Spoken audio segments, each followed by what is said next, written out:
Hello guys, ഞാനിപ്പോൾ നിൽക്കുന്നത് നമ്മുടെ സ്വന്തം അഴീക്കലാണ്.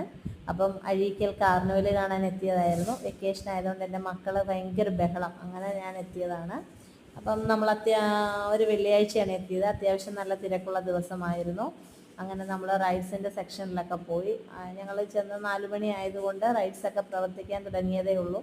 അങ്ങനെ അവിടെ എല്ലാം കയറി കണ്ടു. തിരിച്ച് നമ്മൾ ബീച്ചിലേക്ക് വന്ന്. ബീച്ചിൽ നല്ല തിരക്കായിരുന്നു. നമ്മൾ വെജ് ഐസ്ക്രീമും പാനിപ്പൂരിയൊക്കെ വാങ്ങിച്ച് കഴിച്ചിട്ട് കുറേ നേരം അവിടെ നിന്നിട്ട് ഒരു 6:30 ആയപ്പോൾ നമ്മൾ ഇറങ്ങിയെങ്കിലും ഞങ്ങൾ 8:15 ആയിരുന്നെങ്കിൽ പാലം എത്തിയപ്പം അത്രയും നേരം ബ്ലോക്കിലായിരുന്നു. ബ്ലോക്കെന്ന് വെച്ചാൽ നല്ല ബ്ലോക്കായിരുന്നു. അപ്പം വെക്കേഷനൊക്കെ അടിച്ചു പൊളിക്കാനുള്ളവരെ ഹോളിഡേയ്സ് നോക്കി വരാതിരിക്കുക, അതായിരിക്കും നല്ലത്. ഓക്കെ, അപ്പോൾ അത്രയേ ഉള്ളൂ. ടാറ്റാ, ബൈ.